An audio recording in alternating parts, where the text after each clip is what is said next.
Hello et bienvenue dans cette toute nouvelle vidéo. Il sera question d'une série et pas de n'importe laquelle, puisqu'il s'agira de One Piece, l'adaptation en live action faite par Netflix. Et décidément, quand je vous parle de séries sur la chaîne, je parle beaucoup de séries Netflix, puisque la dernière vidéo en date concernant une série, c'était celle sur mercredi. Promis, un jour, je vous parlerai de HBO. Par exemple, j'aime beaucoup HBO, je dirais même que je préfère HBO à Netflix, mais pour le moment, l'heure est à la gloire à Netflix avec One Piece et on en parle tout de suite. C'est parti.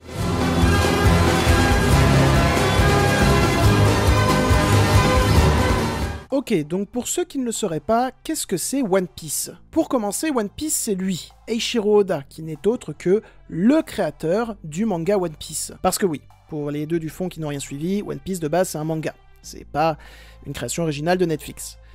Si vous étiez pas au courant de ça, je pense que vous vivez dans une grotte, les gars, faut en sortir. Parce qu'en plus, après la parution du manga, eh bien, il y a eu également la parution d'une série animée. Voilà. Donc Netflix n'a pas du tout inventé l'eau chaude. Voilà, ils ont fait que adapter en live action un manga qui avait déjà été adapté en série animée. Voilà. Et alors, pour résumer très rapidement l'histoire de One Piece, qu'est-ce que ça raconte en gros? Ça se passe à l'époque des pirates, on suit Monkey D. Luffy qui, enfant, a mangé un fruit du démon qui va le rendre totalement élastique, mais qui va l'empêcher de savoir nager. Il souhaite à tout prix devenir le roi des pirates suite aux dernières déclarations de l'ancien roi des pirates, à savoir Gold Roger, qui a dit « J'ai caché un trésor, si vous trouvez mon trésor, vous êtes le roi des pirates ». Et du coup, Luffy va vouloir absolument trouver ce trésor, mais il ne va pas pouvoir y arriver seul. Et donc, au fur et à mesure de ses aventures, il va se former un équipage constitué de personnes ayant des talents particuliers et surtout ayant eux aussi des rêves qui paraissent complètement inaccessible, comme celui de Luffy. Bon, c'est très grossièrement résumé, j'espère ne pas avoir fait d'erreur. Si j'ai fait des erreurs, c'est un petit peu la honte, parce que j'adore One Piece, voilà, je le dis. Alors, j'adore le manga One Piece, je n'ai pas vu l'animé One Piece, mais j'ai lu une chier de manga One Piece, de tome One Piece. Et oui, je sais, là, j'ai pas mis des images du manga, j'ai mis une image de l'animé,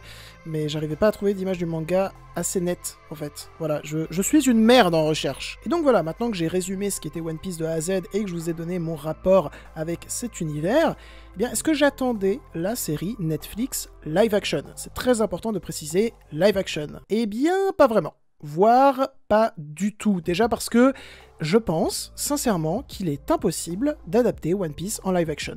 Voilà, je pense que c'est ultra casse-gueule de vouloir faire ça quand tu vois le nombre de tomes qu'il y a dans le manga et le nombre d'épisodes qu'il y a dans l'animé. C'est juste indécent. J'étais très inquiet également de l'aspect visuel de cette série live action et les bandes annonces ont confirmé mes craintes puisque, en les voyant, j'étais un petit peu désemparé. Je trouvais que ça avait l'air pas très beau, quoi. Et puis on les connaît, Netflix, ils sont très forts pour ruiner des adaptations de manga ou d'animé, il suffit de voir cette merde pas possible qu'est Cowboy Bebop.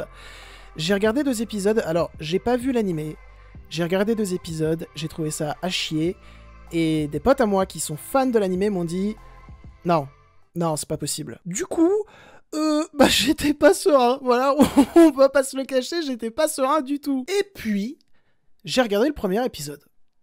Et j'ai trouvé ça pas mal du tout. Alors, je vous rassure, là, ça va pas être une critique que sur le premier épisode, ça va être une critique sur la totalité de la saison, puisque j'ai vu la totalité de la saison. Alors, je vais commencer par vous parler des défauts, ou plutôt du gros défaut de la série pour moi, qui est un défaut de mise en scène. Le problème que je vais avoir avec la mise en scène de cette série, il est tout simple, c'est que non seulement je la trouve pas très inspirée, cette mise en scène, mais en plus de ça, je la trouve assez répétitive quand même. Quand j'ai commencé la série, j'ai vu qu'ils utilisaient pas mal le grand angle et je me suis dit « Ah, ça peut proposer des choses intéressantes », sauf qu'en fait, ils en font rien.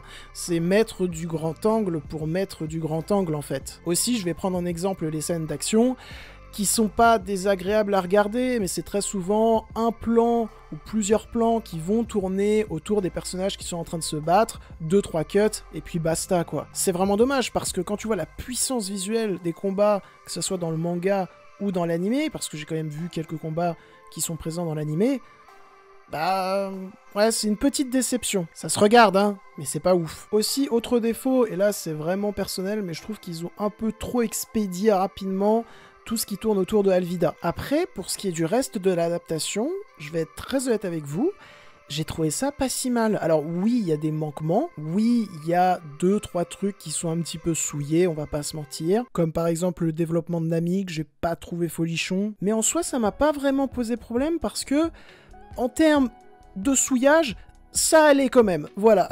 Je sais pas trop comment en finir cet argumentaire, mais en gros, j'ai pas trouvé ça à la hauteur d'un Cowboy Bebop, par exemple, qui apparemment a été vraiment souillé de chez souillé. Non, vraiment, même si oui, il y a des différences, j'ai trouvé que dans la globalité, les personnages et leur arc avaient été relativement bien respectés. J'ai beaucoup aimé, d'ailleurs, l'épisode centré sur Sanji, que j'ai trouvé vraiment touchant et bien interprété. Et alors, pour le reste de l'aspect visuel, pour ce qui est des décors, pour ce qui est des effets spéciaux, eh bien, je ne comprends pas ce qui s'est passé entre les bandes annonces et entre la série, parce que là où dans les bandes annonces j'avais des réserves, dans la série, ça passe plutôt bien, que ce soit les pouvoirs de Luffy ou les décors que je trouve même assez splendides. Non, et puis l'aspect de Baggy est vraiment trop cool, plus que l'aspect d'Arlong, je trouve, qui m'a un petit peu déçu. J'aimerais terminer cette critique en donnant quelques mots sur la musique, qui pour le coup est vraiment formidable.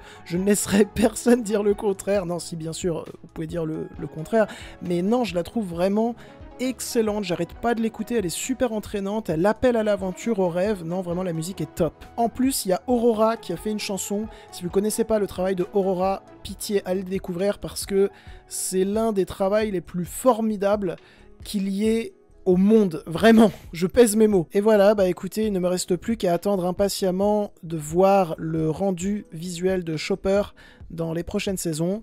J'ai très hâte, parce que c'est mon personnage préféré, s'il vous plaît, le foirez pas, sinon ça va mal se passer. Et donc voilà, c'en est tout pour cette critique, j'espère ne rien avoir oublié, j'espère également qu'elle vous a plu, diverti.